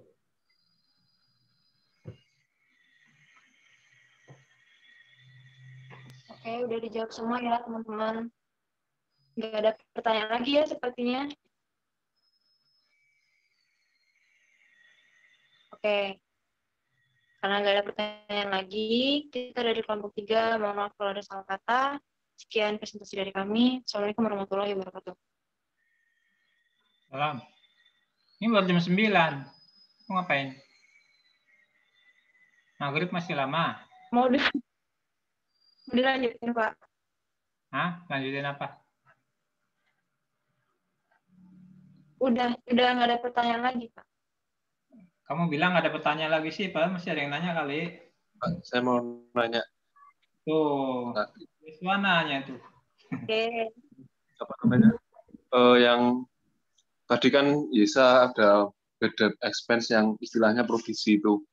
Nah kan yang dikerjakan oleh kelompok 3 ini nanti di neraca itu yang disajikan itu kan sebesar persentase yang tahun lalu, yang kalau antara 0 sampai 30 hari sekian persen, lebih dari 60 hari sekian persen. Nah, nanti misalkan di manajemen itu punya pertimbangan lain, nggak kayak itu, misalnya kayak tahun 2020 kemarin kan ekonomi kacau nih, misalnya piutangnya utangnya nggak bisa ketagih dengan alasan-alasan lain. Nah itu sebenarnya itu masih bisa di-adjust lagi kan Pak, masih bisa disesuaikan lagi kan Pak, nggak nggak harus mengikuti pola-pola yang dari tahun lalu itu kan, apa gimana? Kamu nanya ke saya atau ke Dinar nih? Ke Bapak deh, Dinar tadi katanya sudah ditutup.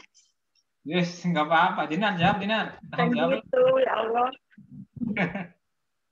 Jawab dulu, nanti kalau nggak bisa saya bantu. Nggak gitu. Kamu mudeng nggak pertanyaan Yosua? Oh Yosua, mudeng Pak. Maksudnya tuh kalau misalnya tahun kemarin itu ternyata dia kayak krisis ekonomi atau segala macam, maka kita harus pakai tahun lalu gitu kan Pak? Maksudnya tuh provision tadi, perhitungan provision Pak. Gitu kan pertanyaannya ya? Iya, berarti itu mengalir aja kan, nggak harus ikut yang sekian persen itu. Apa ada pertimbangan-pertimbangan lainnya? Berhubung ini tahun 2003 ya, 2003 dan 2022, sepertinya keadaan ekonomi pada tahun itu juga baik-baik aja, dan sepertinya juga nggak ada masalah. Iya loh, jadi kayak ya udah karena aman-aman aja kita pakai yang tahun lalu gitu loh. Karena tahun lalu kita ngikut persenan tahun lalu, karena tahun lalu perhitungan mereka seperti itu, gitu, cara mereka menghitung provisionnya seperti itu. Jadi tahun ini kita pakai persen yang sama tuh. Kayaknya nggak ada masalah Yos. Jadi kalau misalnya ada masalah pun mungkin kita pakai persen yang sama juga nggak masalah ya kayaknya. Itu kan buat ngitung provisionnya aja. Kalau misalnya ada masalah ekonomi, saya rasa dari perhitungan itu kita jadi tahu gitu loh, oh waktu tahun itu ada masalah ekonomi gitu. Jadi provisionnya jadi segini. Saya rasa perhitungannya nggak harus berubah karena itu. Itu menurut pendapat saya. Udah lewat ya, udah bertahun-tahun yang lalu ya, puluhan tahun. Oke gini, Yosua dan Dinar dan kemudian teman-teman yang lain, saya luruskan. Jadi ketika kita ngaudit satu akun, katakan ngaudit penyisihan piutang gitu ya. Nah, setiap tahun itu perusahaan wajib mereview kecukupan penyisihannya. Jadi kalau misalnya dulu, misalnya tahun kemarin dibentuk penyisihan dalam kondisi misalnya ekonomi lagi tidak bagus gitu ya. Sehingga ada kemungkinan bahwa perusahaan-perusahaan pada nggak mampu bayar misalnya. Dibentuklah penyisihan yang cukup besar. Tapi kemudian pada tahun berikutnya terjadi rebounding, pemulihan ekonomi sehingga kondisi membaik dan kemudian perusahaan itu memiliki kemampuan yang lebih baik dari sebelumnya, tentu penyisihan harus disesuaikan. Tidak seperti yang sebelumnya. Sama lah dengan sekarang. Sekarang tahun 2020, ini kondisi pandemi di mana ekonomi melesu gitu ya. Sehingga ketika kita ngaudit, maka auditor harus meyakinkan bahwa perusahaan sudah membentuk penyisian yang memadai. Karena banyak customer yang lagi kesusahan, mungkin bayar utangnya jadi lamban atau bisa jadi nggak bayar gitu ya. Nah, tapi ketika misalnya tahun depan nih, tahun 2021, kondisi membaik gitu ya, di mana ekonomi udah pulih, mudah-mudahan ya, kemudian kondisi customer juga udah membaik, tentu penyisian yang kemarin sudah nggak relevan lagi, harus disesuaikan lagi. Jadi intinya, penyesuaian itu boleh turun. Ya. Dan koreksi atas penurunan penyisian itu dibukukan pada tahun terjadinya penurunan. Jadi tidak ada urusan sama return earning. Jadi kalau tahun lalu penyisian misalnya 1 juta, kemudian tahun berikutnya wah kegedean bukan 1 juta, 600.000 saja. Jadi 400.000-nya masuk ke pendapatan pada tahun di mana penyisian menjadi 600.000. Seperti itulah standarnya. Terima kasih Pak. Berarti memang manajemen kayak mereview ulang gitu ya Pak? Berapa-berapanya itu disisihkan. Itu kewajibannya begitu. Ya Pak. Silakan yang lain. Udah terjawab ya. Gimana teman-teman? Ada yang mau ditanyain lagi? Mungkin ada yang masih penasaran. Tanya aja nggak apa-apa. Tanya.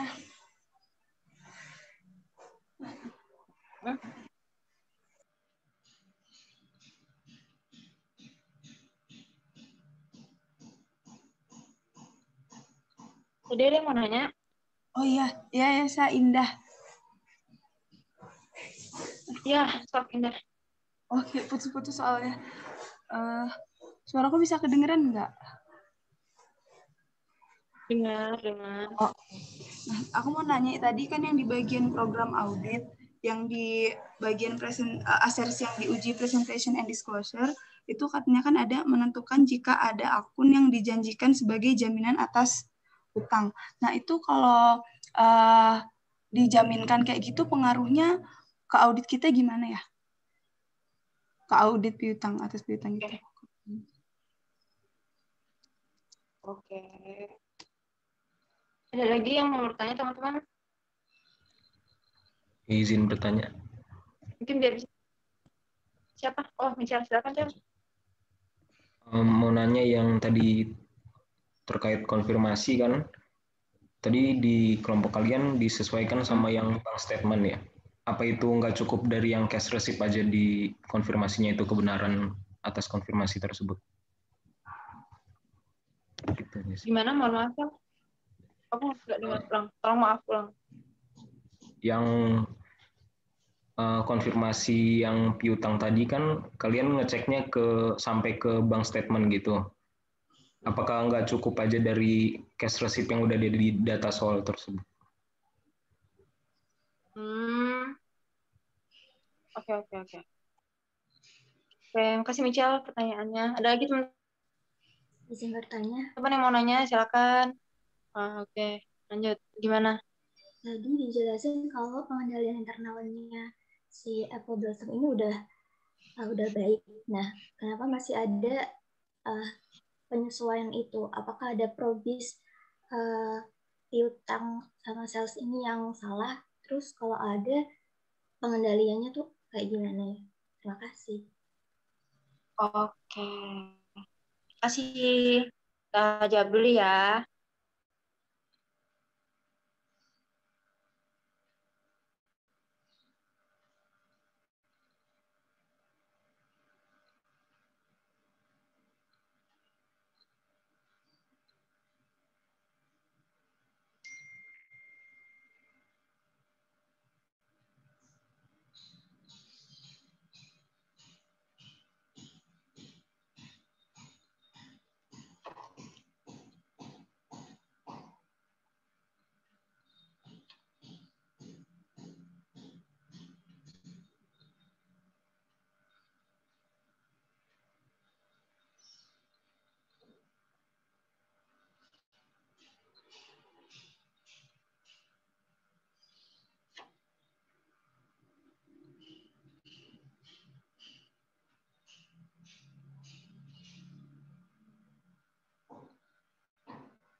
Izin menjawab punya pertanyaannya tadi yang terakhir, Debbie ya? Yang nanya tentang pengendalian internalnya bahasa ini katanya udah bagus, tapi masih ada penyesuaian. Itu apakah bagi menurut kalian berarti ada kelemahan di internalnya dan bagaimana cara ngatasinnya gitu ya? Debbie yang nanya, Deb. Ya, kalau menurut kelompok kita, berdasarkan hasil diskusi kita, sebenarnya menurut kita pengendaliannya bahasa ini kayak udah cukup bagus. Karena dari seluruh piutang itu, kayak yang udah dijelasin sama Tias tadi, yang lebih dari 90 hari itu cuma satu, cuma bubble doang, yang 750 yang sampai harus dihapuskan. Sisanya itu sebenarnya komen dari manajemen itu bagus-bagus, bagus semua. Jadi sebenarnya pengendaliannya Apple Blossom ini udah cukup bagus. Jadi, dan juga terkait penyesuaian tadi, penyesuaian itu saya rasa kalau ada penyesuaian itu wajar ya, dan penyesuaian itu cuma 3 jurnal ya, 3 jurnal. 1 jurnalnya itu yang penghapusan tadi. Jadi sebenarnya yang kesalahan 2 jurnal doang. Yang pertama tadi karena sales written tadi, yang satunya itu tadi karena kesalahan pencatatan. Jadi bagi kita kayaknya perbelasan ini udah cukup bagus dalam mengelola piutangnya. Nah terus kalau sarannya terkait pengelolaan piutangnya gimana supaya menjadi lebih bagus, mungkin perlu dievaluasi lagi terkait penagihan piutangnya, dipastikan kalau kedepannya itu nggak ada, ini menurut pendapat kita ya, menurut pendapat kita mungkin sebaiknya manajemen itu lebih mengevaluasi lagi terkait penagihan piutangnya buat yang lebih dari 30 hari, kan yang 1-30 hari itu kebanyakan yang 1-30 hari kan, yang lebih dari 30 hari itu sedikit sekali sebenarnya itu, tidak sampai berapa persen dari yang 1-30 hari. Nah mungkin yang lebih dari 60 hari sampai 90 hari itu mungkin bisa dievaluasi lagi penagihan piutangnya gitu. Dipastikan kalau penagihan piutangnya itu berjalan dengan lancar ke depannya. Itu Debbie. Mungkin kalau ada yang mau dibenerin silahkan. Gimana, Deb? Makasih, Dina. Jadi masih wajar ya? Ya. Makasih, Dina. Ya.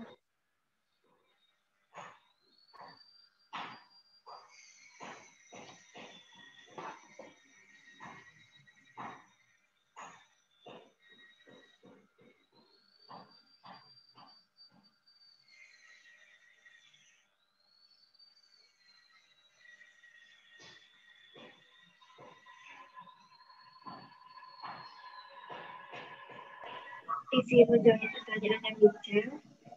Tadi pertanyaannya, kenapa harus sampai dicek closing statement-nya? Karena biar lebih akurat aja sih, karena kan untuk mengetahui periode cut-off-nya, terus untuk mengetahui apakah HR-nya ini ada yang deposit atau tidak, dengan pertimbangan bahwa pelanggan akun tulisan ini membayar melalui bank.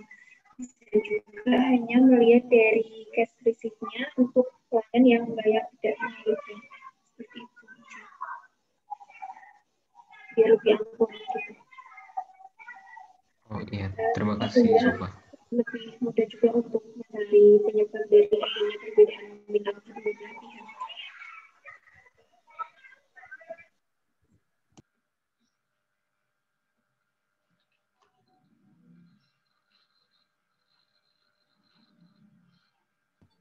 Izin menjawab pertanyaan yang indah. Nah, jadi yang terkait piutang jaminan ya. Jadi piutang itu kan ada macam-macam bentuknya, ada notes, ada account receivable, notes receivable gitu. Terus ada yang namanya uang jaminan juga yang berupa refundable. Jadi kan yang piutang jaminan itu berada di rights and obligation ya. ASRC itu tuh berkaitan dengan apakah aktiva yang dilaporkan dalam neraca benar dan hak perusahaan. Nah, karena uang refundable itu bukan merupakan hak perusahaan, itu kayak orang yang bayar, yang mau beli sesuatu, dan dia masih ngutang, tapi dimintain DP dulu. Nah, DP-nya itu nanti bisa dibalikan lagi. Jadi fungsinya tuh di audit tuh cuma biar diungkapkan secara terpisah aja sih. Begitu Pak. Mungkin Bapak bisa menambahkan. Nambahin apa lagi sih? Bisa atau saya salah Pak.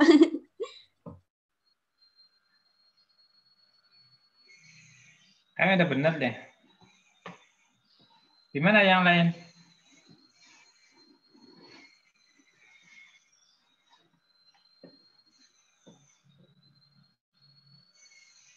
Gimana Indah jawabannya? Oke, Mira, makasih. Udah jelas. Udah terjawab? Sudah, Pak. Tadi kan katanya cuma sebagai untuk ditampilkan aja gitu. Ini lagi di kampus? Enggak, Pak. Ini virtual background. Kangen kampus ya? Silakan yang lain.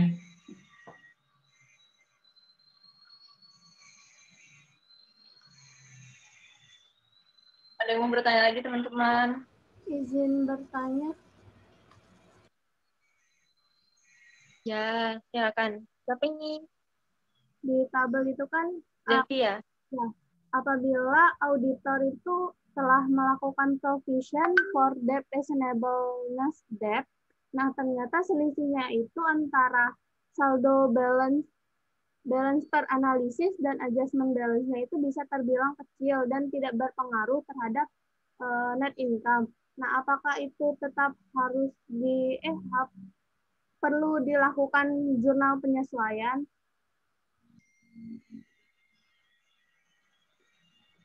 Oke. Makasih Delphi. Ada lagi teman-teman yang mau nanya?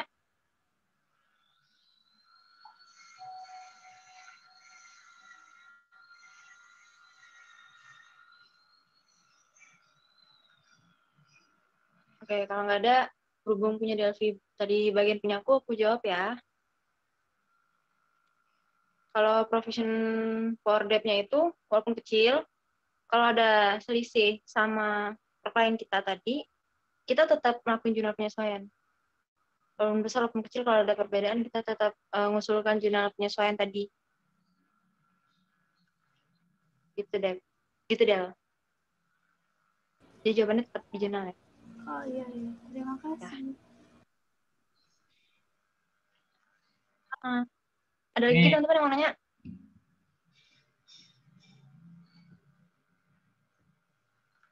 Gini, auditor itu ketika audit kan pertama kali menentukan batas materialitas dan TE ya, TE pada akun.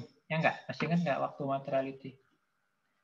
Nah, kalau misalnya ternyata selisihnya itu kecil gitu ya, di bawah TE gitu ya, bisa saja sih nggak usah dikoreksi. Gitu. Tapi itu bisa menjadi pertimbangan untuk tidak melakukan koreksi ketika angkanya kecil gitu ya. Harus tetap ngusulin jurnal penyesuaian juga nggak Pak? Ya kalau misalnya dipandang kecil, enggak pun nggak apa-apa. Tapi kalau dipandang meskipun kecil tapi bagusnya dikoreksi. Jadi gini, memungkinkan auditor membuat satu pertimbangan untuk mengusulkan atau tidak mengusulkan satu salah saji yang ditemukan. Tapi kalau misalnya selisihnya cuma 1 juta, 2 juta, ngapain juga bikin repot kan, gitu ya. Apalagi kalau itu sifatnya saldo, sifatnya estimasi, gitu ya. Misalnya kalau kita bilang penyisian piutang itu kan estimasi. Ini beda dengan kalau misalnya gini, kita beli aset jelas-jelas di invoice 1 juta tapi perusahaan nulisnya 900.000, itu jelas harus diusulkan. Tapi kalau misalnya masalah penyisihan gitu ya, yang estimasi, kalau selisih sedikit ya kita bisa mengabaikan itu, dalam artian di kertas kerja tetap kita tulis, tetapi kita tidak usulkan ke manajemen. Kenapa? Karena estimasi. Mungkin bisa jadi ada beda pertimbangan antara auditor sama klien. Waktu klien bikin estimasi pakainya apa, auditor menguji pakainya apa. Jadi dibolehkan. Gitu. Terima kasih, Pak. Terima kasih, Pak.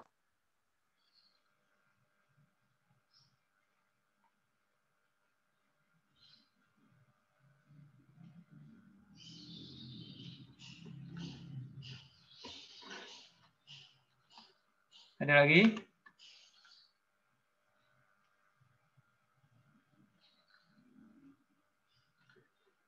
Udah sepi tuh Dinar, kalau mau kamu tutup.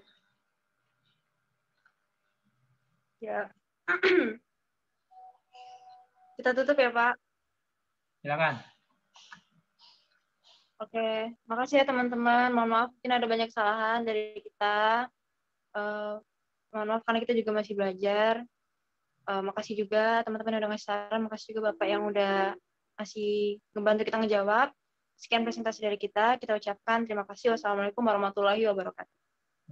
Oke, kita akhir kuliah hari ini ya. Jangan lupa belajar. Yang lagi puasa jangan lupa baca Quran. Ya, biar dapat pahala. Baik, kita akhiri ya. Selamat pagi. Assalamualaikum warahmatullahi wabarakatuh.